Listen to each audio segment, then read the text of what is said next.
Howdy, y'all.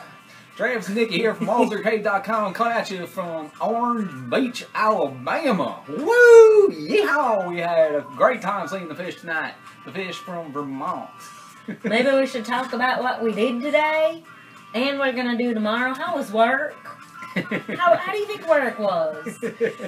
Oh, but then, oh man, but then my mom went and did... That party last weekend was great. Oh man, everything was awesome. What about that beer? That beer is awesome! Beer. I mean, I had like... Woo! Show tonight. Needless to say, I am not going to hold back at how much I hated this venue today. Yeah, it was awful.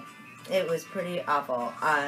The venue itself was actually pretty good. It sounded really good. Sounded great. Sounded really Accentuating good. the positives, it sounded fantastic in that place. It sounded good. However, I never want to come back to Alabama again.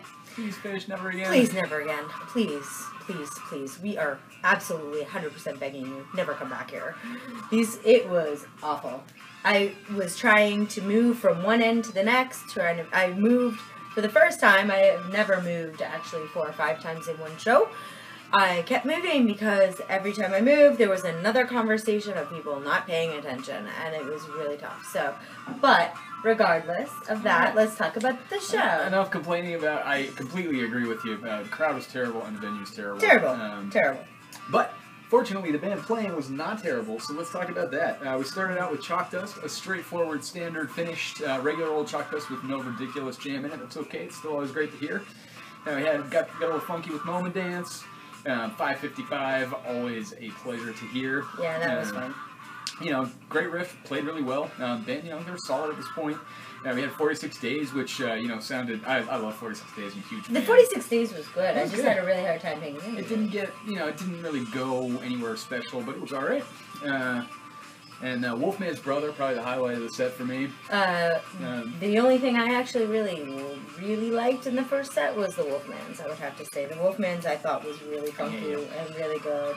But then, I mean, after that Wolfman's, they went into the Ballad of Curtis Lowe by Leonard Skinner, the Alabama boy. Woo! It was Obi time. He was singing Curtis Lowe, and it was incredible. I mean, it was like the best moment of my life. I knew all the words to the chorus. It was Skinnered, so everybody decided to finally pay attention to Curtis Lowe, and that was the highlight of the show for the rest of the crowd. For us, we liked the Wolfman's Brother in the first set. And it has been a while since they played Curtis Lowe, and I love hearing it. It was nice to hear it. It was just kind of funny. It brings out the Southern boy in me for sure. There's no Southern boy in you at all. Probably not. No, we're probably the most Northern people you'll ever meet. Anyway, so we closed the show with a fantastic free Character Zero combo, 1-2 punch, bam, rock hard. Love both songs so much. I'm really excited about both, and kicking ass. Kicking ass. Send us in, set break on a high note. Yeah. So, let's talk about some merch. Well, maybe not the best show of the tour. I gotta say, I think that this show wins for best merch of the tour. So far, yeah. Unless, you know, we've got 2 more shows, but... I didn't like it so much until I saw it in person and realized that sorry for the poster. Yeah, alright. The gold on this poster is very shimmery, and I didn't really even notice it until I was rolling it up. And I love these posters that are on black. Yeah. For some reason, I think they pop. We got some Viking warriors. We got a little animal head on the boat. It's great. You know, love the gold. Yeah, see the Viking warrior coming out of the flames. It's Viking. This is an awesome one. It's going to look awesome on the walls. Small run was a 600. Yeah. 600 prints. So. It's probably 600 people there. But. And then the coin. This is definitely my favorite one. That is one of my favorite posters, but what makes this the best merch show for me is the really, really good poster and easily the best coin. I mean, look at this guy. He is raging it. He's raging that fish. He is riding the fish. That's how I felt sort of like during Portsmouth during the Piper. I was like, whoa, fish! Like, didn't really quite... Whoa, Nelly! Didn't really feel like that exactly tonight at the show, but I still love the coin. And of course we got the magnet. Same old magnet. Same magnet. That's one of my favorite magnets of the tour also. It's probably tied for first, I think. My best magnet. Best magnet. Tied for first. Okay, anyway, continue. So now we have the second set. And they opened the second set with probably the highlight of the entire show for me, Down with Disease. Terrific jam. Very heavy texture, got dark, went to many, many unique places. I love it when, you know, we explore one theme and we sort of get there and then we take a left turn and we go over to a whole different other theme. Yeah, the Disease actually was my highlight of this second set. Actually, and I agree with like the whole show. This whole show was not my favorite, but there was a few standouts, and Disease was definitely one of them. Theme from the bottom, very appropriate, given the location right there on the water. Nothing too crazy here. Not a normal theme. I didn't think it was the typical theme that really gets there. And definitely my least favorite of the tour, and probably in a while. Can't remember if there was a theme recently that sort of fell as flat. I really do think this is actually a great spot to say. We said after Merriweather and the ridiculous Tweezer Fest on Sunday night that I thought that the energy of the crowd really contributed to the band giving us a stellar performance. And I think that tonight is the exact opposite of that. It's where a crowd being unenthusiastic, not paying attention, talking, and generally not caring that the best band in the world is playing feet in front of their faces contributes to the band not being able to really nail down a terrific show. I don't know how anybody could. I don't know how the band could. It's got to be hard to play to a room full of people just standing there not paying attention. Anyway, so we had the Tweezer.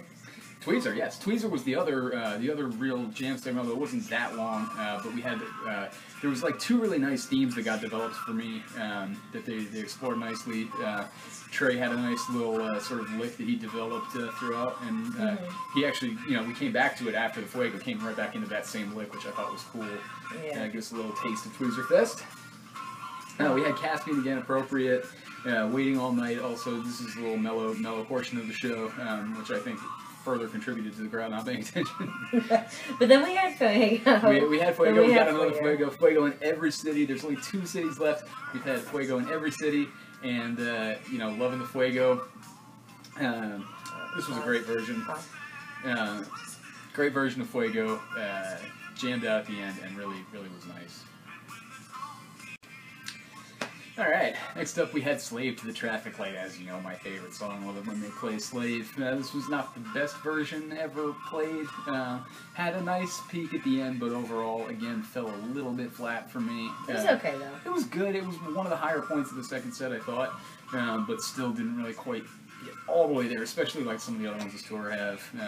You know, it's tough when you get to the end of the tour and there's already been, you know, a handful of really spectacular versions of a song like, say, Slave, and then they play one that's a little less than spectacular. It can be a little bit of a letdown. So then after the Slave, we had 2001, which was... Yeah, I think right here, you know, they got to the end of the second set, and I think they played this combo, the 2001 Boogie on Ready Woman, Run Like an Antelope combo, really as one sort of last-ditch effort to get people interested, excited, and... But people were excited about the 2001, of course. Yeah. It's a cover. It's a cover. So of course they're all going to be excited. So we had, you know, nothing special going on 2001. Boogie On, I honestly thought was kind of boring. I could really take or leave that song in general, especially... There was the monstrous tease in that, though. Was that an Antelope? I think that was an Antelope. No, I'm pretty sure that was... And then, you know, I mean, they did the whole Boogie On back in the Antelope thing. It felt a little gimmicky and cheesy to me. But this, you have to say, the segs were good. The segs were good. The segs were flawless. They were well pulled off, but there was no, like... There wasn't like a natural improvisational progression. It was just like a, you know, a gimmick, basically, I thought. Antelope didn't really do much at the end either. We're so bad about this show, sorry. On this, but usually she's the hater and I find the positives. I found a lot of positives tonight in Tweezer and Down with Disease, and of course I had a blast going to see PHiSH because I always do, but overall this one sorry. You know, just didn't really nail it home for me at any point. But I don't think it was their fault. You know, they played. I don't think it was their fault. Every single song they played tonight, they have played at least twice better on this tour, and you know, and again, I blame the crowd more than the band. I agree. They gave it a great shot. It's a cool venue, or it could be, you know, it could be a cool venue. It sounded awesome. The town was cool. We had a blast. Yeah, we had a lot of that. They had really good food, actually. We went to the restaurant Cosmos or whatever. That was good. So, yeah, but there was a lot set up for it to be cool, but it just kind of wasn't, and it didn't really didn't go over well for us. I think I'm gonna say my least favorite show of the tour. Yeah, for sure. I mean, musically, my least favorite show of the tour, and then when you add in the crowd experience, it really definitely my least favorite experience of the tour. But we have tomorrow to look They forward can't to. all be Portsmouth night too. So. No, but we have tomorrow to look forward to. We got 2 more terrific shows. Hopefully Alabama will bring their ears out in Birmingham, and closing it out in Alpharetta. So, everybody drive safe. And we want to also thank you for, we had a big insurgence of views on our video yesterday, so I want to thank everybody. And yeah, thanks Christy from Surrender to the Flow for sharing you, with everybody. We love Surrender to the Flow. Great book. You should awesome. read the book. Read the book. Read the fucking book. Yeah, thank you, Christy. I've already Christy, thanked you, but you're again. the best. So, thanks to everybody for watching. Also, thank you everybody for all the likes and whatnot on Instagram. People are really digging it. And also, our Facebook is now over 200. So, thank you so much. So, I guess we will see you tomorrow. We'll see you tomorrow. Drive safe. We got 2 more. We're going to do it again, and we're going to do it again better. Let's go. Have a good one. See you later. Y'all enjoy myself now.